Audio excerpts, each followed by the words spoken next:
tempatnya informasi materi geografi. Kali ini kita akan membahas tentang materi litosfer. Yuk kita lihat. Sebelum menonton video pembelajaran kali ini, jangan lupa subscribe ya, karena satu subscribe dari kalian sangat membantu channel ini.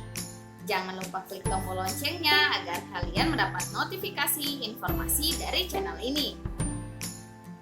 Like jika suka, kemudian tinggalkan komentar Anda di kolom komentar.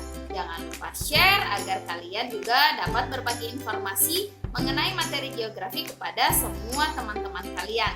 Terima kasih.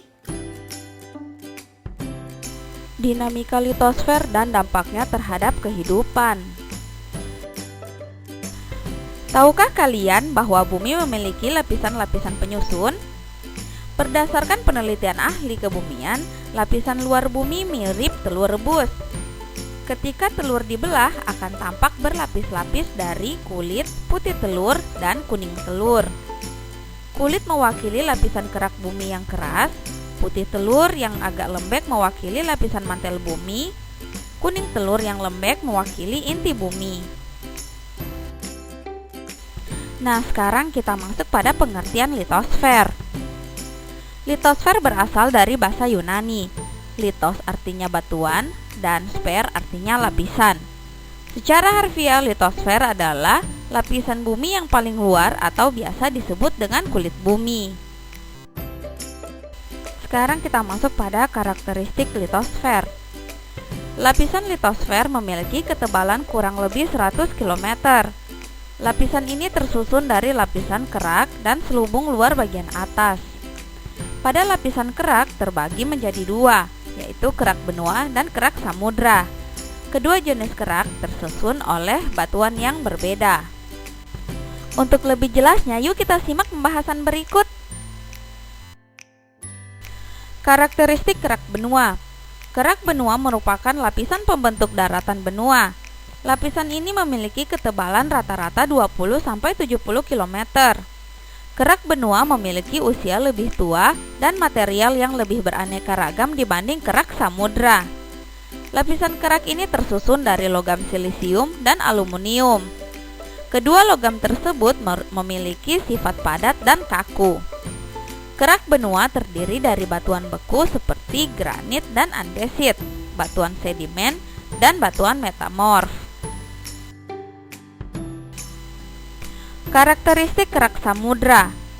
Kerak samudra merupakan lapisan pembentuk lantai samudra. Lapisan ini memiliki ketebalan rata-rata 5-10 km. Kerak samudra tersusun dari logam silisium dan magnesium. Lapisan ini mengandung besi dan magnesium yang bersifat lentur. Kerak samudra memiliki lapisan yang terdiri dari sedimen material laut di bagian atas, batuan vulkanik di bagian tengah, dan batuan beku di bagian bawah. Nah, itulah pembahasan tentang karakteristik litosfer. Sekarang kita beralih ke siklus batuannya. Siklus batuan. Benda padat yang menjadi penyusun utama kulit bumi adalah batuan. Batuan pembentuk kulit bumi selalu mengalami perubahan. Gambar di samping merupakan gambar siklus batuan atau daur batuan.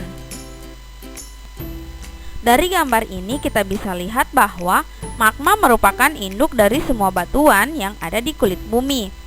Magma adalah batuan cair pijar yang bersuhu tinggi.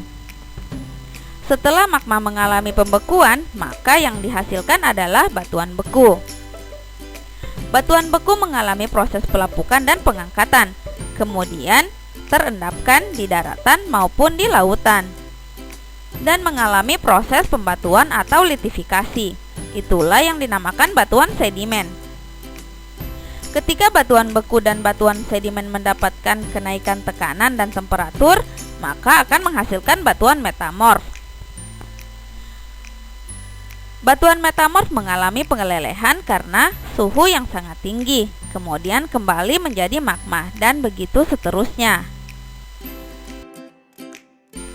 Setelah kita bahas mengenai siklus batuan, sekarang kita masuk pada batuan penyusun kulit bumi. Batuan penyusun kulit bumi. Litosfer tersusun dari 3 macam batuan, yaitu batuan beku, batuan sedimen, dan batuan metamorf.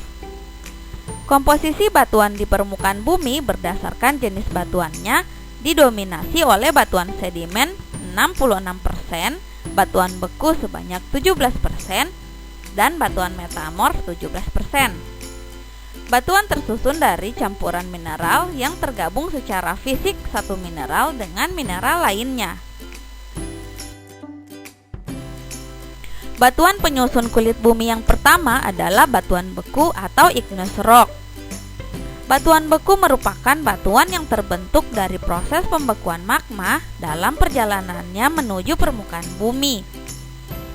Magma panas yang bergerak dari dalam bumi ke permukaan makin lama makin dingin dan akhirnya membeku membentuk batuan beku.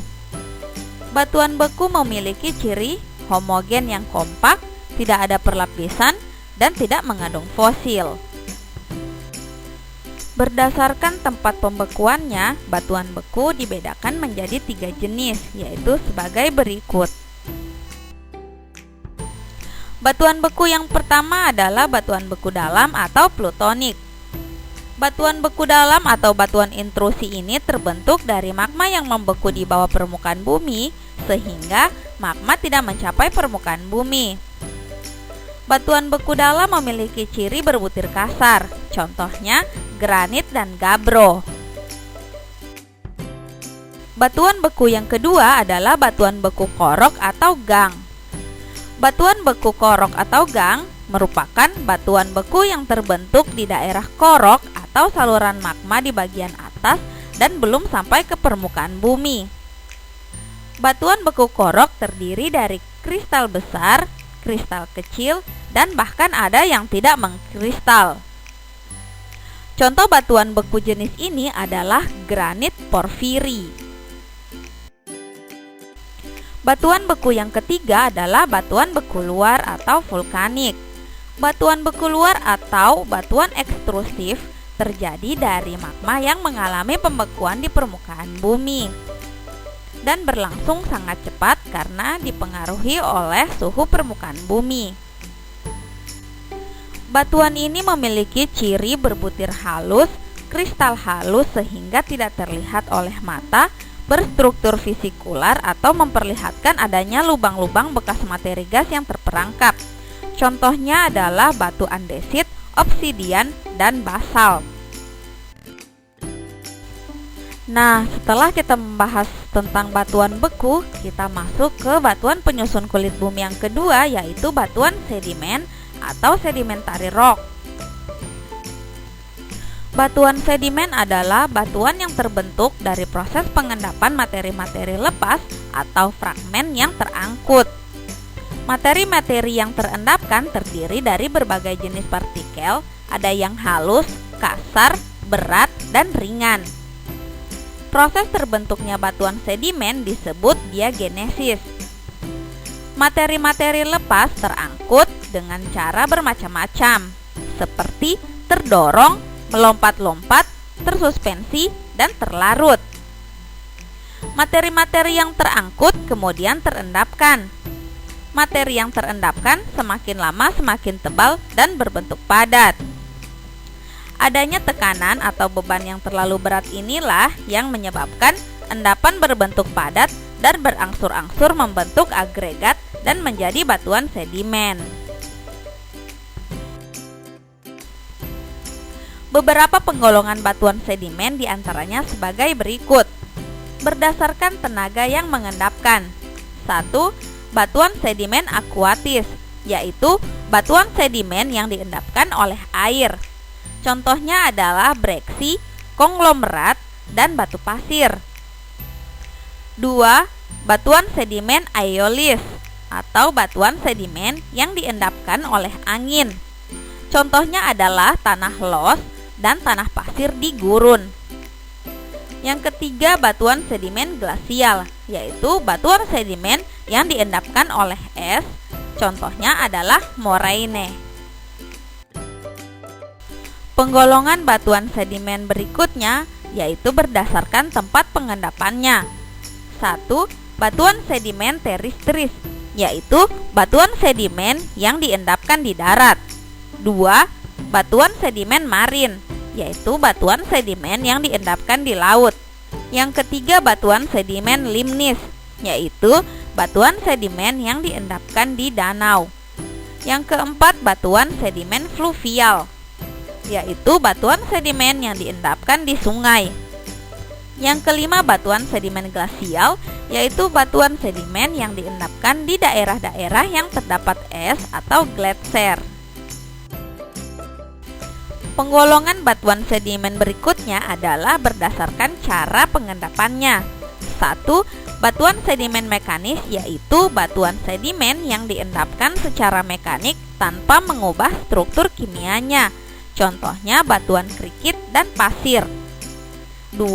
Batuan sedimen kimiawi, yaitu batuan sedimen yang dalam proses pembentukannya terjadi perubahan susunan kimianya. Contohnya batu kapur. 3. Batuan sedimen organik, yaitu batuan sedimen yang diendapkan melalui kegiatan organik. Contohnya terumbu karang. Batuan penyusun kulit bumi yang ketiga adalah batuan metamorf atau malihan. Batuan metamorf adalah batuan yang telah mengalami perubahan baik secara fisik maupun kimiawi, sehingga menjadi berbeda dari batuan induknya. Proses perubahan batuan metamorf dipengaruhi oleh berbagai faktor, di antaranya pengaruh suhu yang tinggi, tekanan yang kuat, dan waktu yang lama. Contohnya marmer dan sabak. Beberapa penggolongan batuan metamorf diantaranya sebagai berikut. 1. Metamorf kontak atau metamorf termal, yaitu batuan yang berubah karena pengaruh suhu yang sangat tinggi karena letaknya dekat dengan magma.